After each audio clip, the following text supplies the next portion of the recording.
Gilliman being a blueberry, and then of It's course wild. this would be Horus because of that stupid eye. Why is the Warhammer 40k lore so difficult to understand? I believe that the whole thing has been so convoluted now. Like for example, in the Warhammer fantasy setting, um, they can't even bother with the chronological order. They keep jumping to and from. That the whole thing's been so convoluted now that one story has been inserted, one story has been kept out, in, out, whatever. The whole thing's just so over convoluted now that it's definitely hard to understand. But if you step back and look at the big picture, the whole story is actually quite simple, quite derivative. But anyways, let's see what our favorite Warhammer lorist has to say about it. But before we do, please like, share, subscribe, notification button. Help us out with the algo. Happy New Year, everyone. G'day, guys and gals. Warhammer 40k is arguably the most in-depth, I think you lore-rich lost weight. Anyways.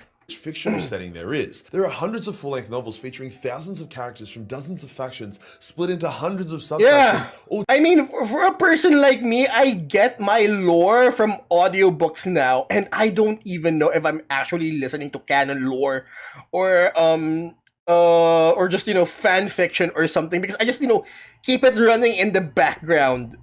So yeah, but here's the thing. One I've encountered a distinction between gatekeepers and those that actually want to teach about Warhammer. And the thing is, the distinction is that people who actually want to invite people to get into Warhammer are more welcoming in a sense that they actually have they actually provide the patient. They have the patience to actually explain.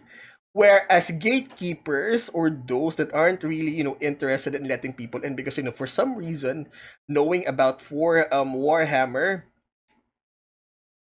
while others don't sort of makes them feel special. I mean, that's the whole thing about gatekeeping, right? It's just that for some reason thinking that that when they gatekeep this particular knowledge that they think it makes them special. Guess what? It doesn't. Okay, so the more people in on the fun, I promise you, the more you're going to enjoy themselves. Because I've noticed that what Gatekeeper does is that they would actually listen to someone new and as to how other people interpret what they know, and they would simply say instead of actually what but here's what I think, instead of actually providing a discussion, they just say, nope, you're stupid. Nope, that's not how it goes. Nope, that's not what happened.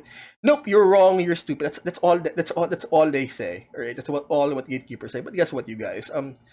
Letting in or getting more people to play or getting more people into the fun would actually make the whole experience more enjoyable. So, anyways, what makes this whole thing so difficult to understand? I have no idea. I think for me, the whole thing is just over convoluted. Like there's too much inserts. Too many cooks spoil the broth at this point. Trying to share the setting. It's complicated. I've personally read over 100 40k books and spent thousands of hours researching it, and I still do not have total mastery of the lore. I know more than 99.99% of Warhammer fans, and it even sometimes feels like I know more about the lore than GW and does. I bet you a lot of them are gonna say, no, you don't.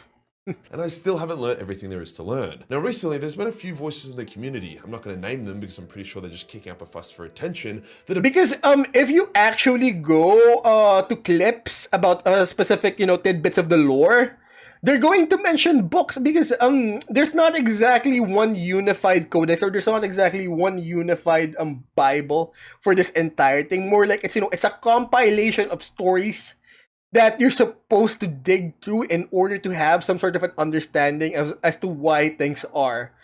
And, which makes the whole thing more convoluted in a sense that, what, you're not going to understand specific things, but you know what, you can step back. The story of Warhammer is quite simple. It's Dune. Like we said in the other video, it's just Dune. But the thing is, if you're gonna, because then again, I am a dude who can't distinguish Angron and Perturabo because you know what, that stuff going into their heads might not be the expert here. But then again, yeah, I'm guessing he's only referring to specifics and to certain aspects of the book, because if you step back, the big picture is quite simple. right? Like, every end, it's basically just a compilation of stories of people trying to keep it together, and then big bad guys trying to keep it apart. That's it. Basically just been raging at myself and many of my fellow lore YouTubers as they feel as if a lot of the lore has been corrupted by us knowing it well enough, thus teaching hundreds of thousands of people the lore wrong. Now I personally believe they're just salty, people don't That's one find more their thing. styles particularly interesting and they would rather lash out than become more interesting, but I'll indulge them and I'll say that they're trying to be genuine. So I saw this video as a perfect opportunity to discuss why 40k is such a challenging setting from a lore perspective, why those loud minorities have a terrible attitude. But what? Because you have an overconvolution of source materials that was never really organized in the first place, and then you have gatekeepers and nerds trying to one up each other. Is that it? I mean, we've been at this for a whole year now, and I'm still looking at the big picture. It's the small pictures or it's the small stories that actually make it more confusing. Why their hissy fits aren't helping anyone, as well as Like, why they're right now, I don't even know which age we're supposed to be looking at in terms of 40k. Because, like, what's the present setting at this point? Like, as far, here's what I know. Correct me if I'm wrong. Right now, it's Gilliman that's running the show. He, like, just, woke up from 10,000 years of sleep or something. That's the present setting. But recently, there was this release of Warhammer Horus Heresy. They had this whole trailer at the massacre at the drop site massacre at Istvan, and then there was this whole Grey Wolves versus Custodes thing. But anyways, in terms of the big picture, it's not really that hard to understand, but it's those little things that basically pollute the broth or ruin the soup or whatever. That jargon or no, that idiom is. both wrong and hypocritical in order to give a better perspective on the lore as a whole. Before we get started, this is the last 24 hours of the Majorkill 2026 lore art calendar before it's gone. I work with a professional artist to create 12 stunning artworks taken directly from the lore. I chose some of the best moments to bring to life, and putting them in a calendar is the best way I thought to bring them to you guys and gal. See, a physical calendar isn't just a novelty, it's a great way to record more meaningful moments like birthdays and events, while leaving the digital calendar for boring shit like meetings and appointments. It can also spice up your space a bit more. As for the artworks themselves, I chose moments from the lore across the various different factions. If you like loyalists, we got them. You like space cells, we got them. We even got some of you Tau lovers out there, and yes, I made it extremely cool. The calendar comes in A4, A3 and A3 Legendary Edition, which we only have a handful of left. Legendary features a custom front and back artwork, is signed and comes with an additional artwork. Yes, I hand signed all of them, yes it took ages. Last chance guys, finish the year strong and get something nice for yourself or someone you like. Link is below. Today check it out you guys, like, share and subscribe. Why that isn't a bad thing, and why not having complete mastery of the lore doesn't make you a tourist or any less of a 40k fan. Nope, but the problem is guys who actually know the lore usually act like dicks towards those who don't. Don't be dicks, you guys. Fan than someone who doesn't have a job and stays in their parents' basement all day combing through the lore. Let's get into it. Peace. There are plenty of awesome sci-fi settings out there. Halo, Star Wars, My Little Pony. But what separates 40k from the rest isn't its grim darkness, it's mostly just how deep the lore goes. If you watched every Star Wars movie, you'd be a certified Star Wars fan. If you watch all the Disney Plus shows as well, you'd be a super fan. If you then... I don't consider myself to be a certified Star Wars fan. In fact, it's going to take an entire episode for me to actually discuss what's wrong with the entire thing as a film major. Anyways, let's keep on going. Read the comics and Legends novels. What? That's my hot take, alright? Star Wars is garbage. Ultra fan turbo virgin. Likewise with Halo. You play all the games and read the comics, you're as big as a fan as it gets. Halo, I never actually had the opportunity to play. Now take all the time it took you to play Halo and watch Star Wars, and then invest that into reading 40k lore, and you wouldn't even have read half the Horus Heresy, which is a side plot prequel to the 40k setting set 10,000 years prior. Shit is fucked. Now, unlike most sci-fi settings, there... How many books again? 54 or something? Anyways, comments please, I forgot. because I couldn't be bothered to actually get through the second book because you know what, I don't feel like going through the second book. And why does I've always wondered in the 40k community, or at least it feels like there is. Why does Sanguinius look like a buff Donald Trump? Like, look, that's Donald Trump. Sanguinius, in this particular portrait, Sanguinius looks like a buffed up Donald Trump. Anyways. Many fans are concerned that 40k going too mainstream or becoming too accessible will allow for modern societal things that can kill the uniqueness of a setting to creep in. Many people say that Star Wars being... I mean, it's already too late. GW announced, like, wait, was it this year or last year, that there are female space marines? Acquired by Disney ruined it. Now I'll let you guys debate that one without me, but the general gist of it was Star Wars had to sacrifice its soul in order to produce more content out of it. Whether or not that is actually the case is up to each person's perspective. So it has created a bit of an elitist attitude that because 40k is so deep and difficult to comprehend, the people who have a decent understanding of it often act like total douche wankers to people there we who are go. casual or just don't have the time to read 300 books. Now I've always believed that they usually gatekeep or act like dicks towards the casuals, you know, like me. Hobby should be something for you to personally enjoy how you see fit. That doesn't mean you come in, pretend that everyone's space marine is black and transgender, and yell at anyone that tells you you're wrong. However, it does mean that enjoying 40k via watching some YouTube videos, maybe reading a book or two, and maybe painting 1 or 2 minis. I mean, that's how I enjoy 40k. I enjoy the lore. But if you're gonna ask me whether or not I memorized the lore about who killed who, what killed what, of course I'm not that into it. I mean, I honestly, you know, got into Unmatched first before I honestly got into Kill Team. I haven't even gotten into Kill Team. I just, you know, went with Unmatched first. What? At this point, I'm still a casual. That's why we've been, you know, at this way. That's why we've been trying to learn this for like almost a year now. Actually, that's for more than a year now. It's like the 2nd day of January. I like the lore, I like the stories, but if you're gonna ask me if I memorized the entire thing, if you're gonna ask me to distinguish Perturabo, I mean, from a Perturabo and Angren from a headshot, no, I'm not gonna know that shit. I don't like it that much. I don't like it well enough to actually, you know, get into it that much. But here's the thing. I like the lore, I like the stories, I like the other aspects of it. Alright? I mean, in my entire tabletop career, I've only seen a Titan once. Alright? And no one here can actually fight the Titan that they use it more of a plot device. Anyways, let's keep on going. 40k fan. Sorry, it's just that what I just said was I've had like a recent run-in with a bunch of gatekeepers. Anyways, guys, I mean, don't be dicks. We're all trying to enjoy the same thing. And you know what? The more people in it, the more you're gonna enjoy it.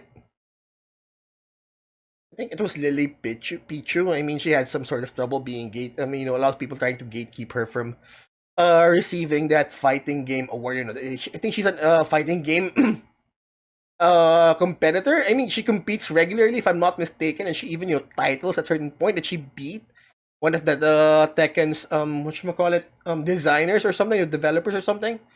And people are trying to gatekeep her from it or something. So, anyways, their choice.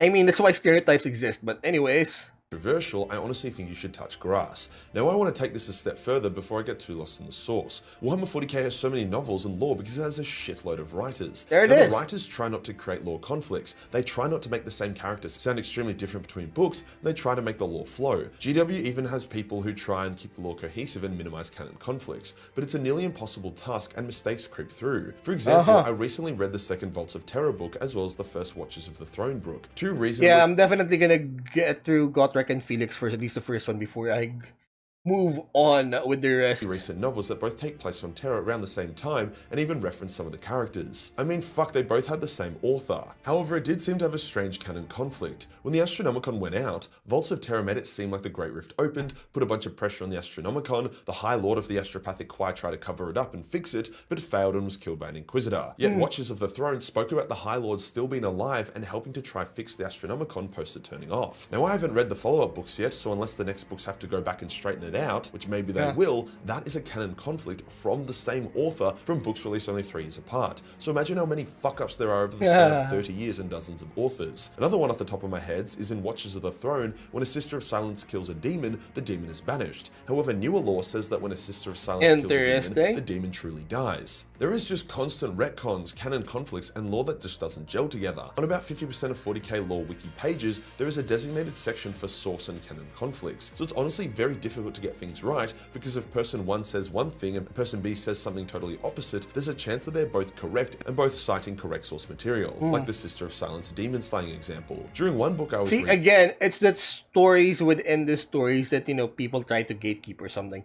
or it's really not that hard to understand the big picture, but it's the little picture that confuses into you know, a lot of people. the start literally said, by the way, we've retconned the timeline here to better... Like, here's the thing, right? The only way I identified this picture is because Gilliman being a blueberry, and then of course this would be Horus because of that stupid eye.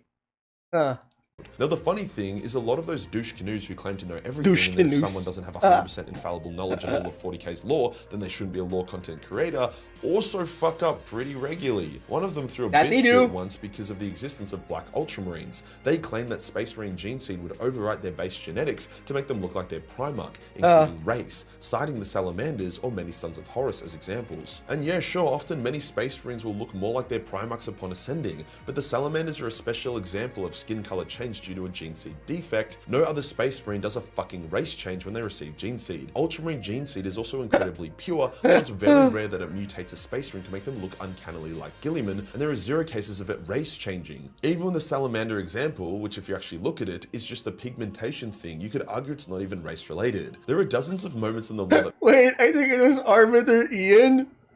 He actually has a video. You know what? We're gonna get to that video one day, or hopefully by next month. Are salamanders black?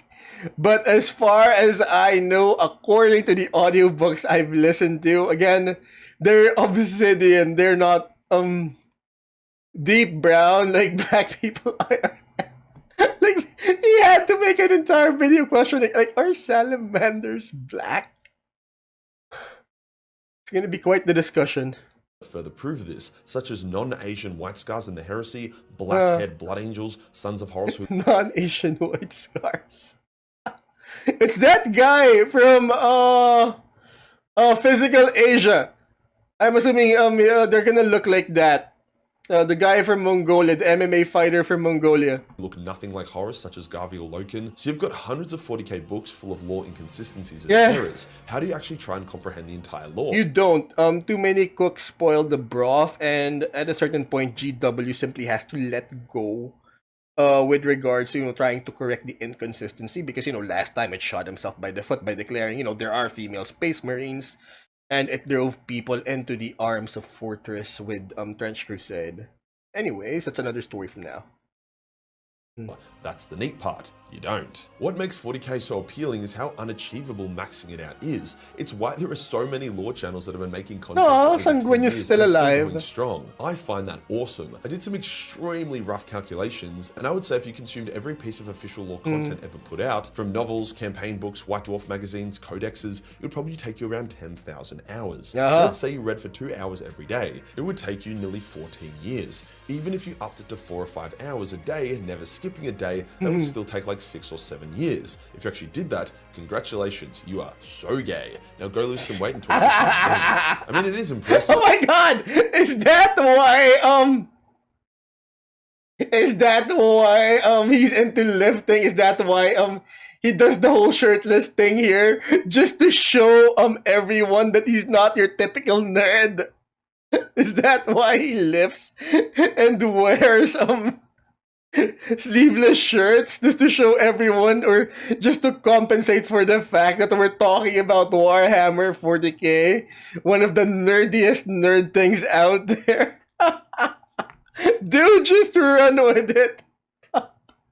You can feel the projection that no, I'm not your typical nerd. I'm the hot type of nerd, like Robert Downey Jr., Sherlock Holmes. But to act like you are now a better 40k fan than someone who is working their way through the Horus heresy is absurd and very off-putting. So what is the solution if you like Warhammer, but you have a life? That's right, watching lore videos, reading parts of the lore subreddit, even popping into the 40k wiki. Audiobooks. I personally recommend the lexicon, as everything there has to be cited. However, it does mean something. Although I suggest before you get into before you listen to Warhammer 40k audiobooks on the way to work, to actually you should actually make a proper playlist, or else what's gonna happen is that you're gonna end up if you're, especially if your thing is on autoplay, make a proper playlist, or else you're gonna mix stuff together from legit or canon audiobooks to fan fiction. That's what's gonna happen. That's what happened to me. So it's so convoluted from the fall of Cadia, from Saint Celestine. I don't even know which is real anymore. Because if I'm not mistaken, is this Sanguinius, or is this like one of the saints? Because if I'm not mistaken, this is the battle for the fall of Cadia, and this is Saint Celestine going at it against a demon, and then she dies again. See, I don't even know if that was canon, but all I know is I was on my way to the hospital. I was accompanying my mom for her checkup, and I was listening to an audiobook to a podcast regarding the fall of Cadia, and I didn't know if it was canon because I just let things run. Alright? I didn't make a proper playlist. I just, choose what I feel like, listening to for the day. Click play, and then, have at it. Anyways, let's keep on going. There isn't much information there. People who say 40k lore YouTubers shouldn't exist, you should get all your info from the books, are delusional neckbeard retards. To tell someone they need to invest hundreds of hours of dollars on books just to introduce themselves to the lore is so fucking stupid, especially if they just want to learn a bit about each faction or a specific character. Now, what about us lore creators? Do we have a duty of care to ensure everything we say is 100% accurate, cited, and has been double-checked? Yeah, I guess. No, because then there would be no 40k creators, or none that you'd actually want to watch. I don't pretend to know everything. That is why my videos are often more general and short. They're designed to be bite-sized, entertaining, and hook you into the lore. Then after you watch a Yeah, I mean, some 40k creators or lore creators, what they do is they actually wait. What was what do you call that media theory, or that internet theory, that the fastest way to gain information? I bet this one's Sanguinius with that red thing. But anyways. Excuse me.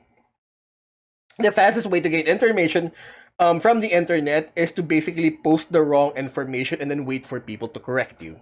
Because people love to correct other people.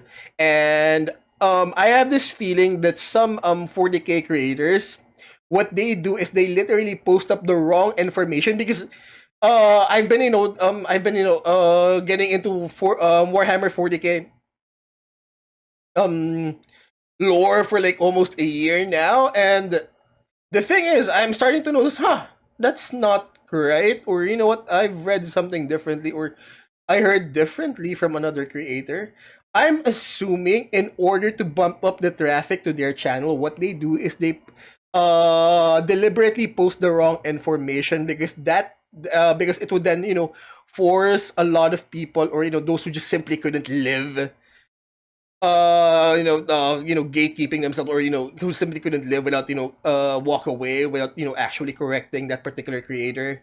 It would force them to comment that, no, you're wrong, this is what happened. Oh no, you're wrong, it makes you stupid, you're not a real Warhammer 40k fan. So anyways, that sort of bumps up their channel interaction or their channel traffic. So I have a feeling that some creators, 40k creators, post the wrong info on purpose or deliberately in order to gain traffic on their channels. So anyways, especially on TikTok. Anyways, keep on going. Majorkill video, you can potentially buy a book, do further reading, or watch a channel like Luton or Voldemort. Likewise, Adeptus Ridiculous or Bricky is similar. They hook people in and make it fun. I'm sorry, but listening to some guy that hasn't seen the sun in 3 years talk about 40k lore like it's the fucking Bible sounds grim as. I would rather pump out lore that is 98 to 99% accurate to hook attention than barely upload because I need a quadruple check that I'm 100% right all the time, even if GW itself is wrong. With the irony being that even if I double check something to ensure it was accurate, there may be a newer piece of lore making it inaccurate that I was unaware of. What I'm saying is nobody got into Warhammer by clicking a 2-hour deep dive of a Tyranid Gaunt. They did it from content creators like me, or their mates telling them bits and pieces of the lore, or from Astartes. Short, fun, and sweet. There is no one single way 40k should be enjoyed. If you want to go balls to the walls, read as much content as you can, and only watch the hectically deep channels that source everything and upload once a month, then power to ya. Yeah, I mean, Bricky does that. And my god! It was a bit of a slog, actually, especially the Redux one, or the re-explained one. If you like 40k casually and don't have a hectic attention span, then watch the content that suits that and enjoy the hobby in the just way you enjoy like the to. whole thing, I'm so and don't be a dick about it. Yeah, I like this one. fucking sick of people trying to tell others how they have to engage with a fictional sci-fi setting about super soldiers fighting demons and shit. Mind your own fucking business. Exactly. The funny thing is the same people kicking a fuss that Warhammer is no longer just for fat, balding nerds, but is actually getting enjoyed in a variety of ways, are the same people who I mean, guys, put it this way, alright? Big Daddy Witcher Henry Cavill opened the floodgates for a lot of us. Although it doesn't really mean that we'll get laid more by liking Warhammer 40k, but it does mean that, that the whole thing is much more open to the mainstream now, and who knows? Who knows? Someday, we might all just live in peace.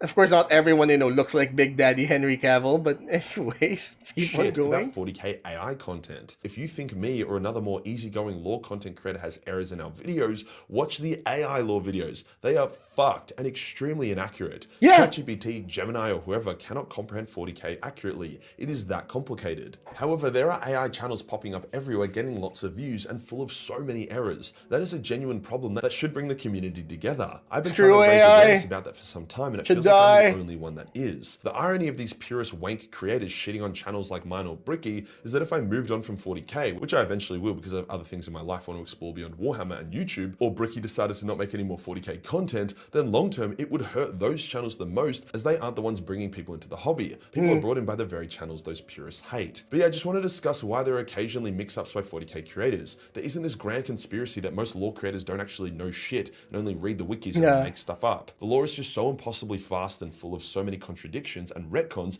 that it's inevitable that there will be a handful of misinterpretations or mix-ups from both creators like me and creators that claim to be lore masters, and that is okay. The more 40k lore content made by different creators means more people see the hobby and have a chance to join it, and I think that's beautiful. There are so many other threats to Warhammer and its community beyond the lore being near impossible to 100% understand at all times. Let's focus on those rather than just trying to civil war over dumb shit. That's retarded. Anyways, Merry Christmas. I'm going to take a bit of time off to see my family and touch grass. I suggest everyone else do the same. If you enjoyed the video and you want to support the channel, then pick up a lore art calendar. 24 hours left, you do not want to miss out. Join the Discord for more memes and I'll see you on the next one. Peace.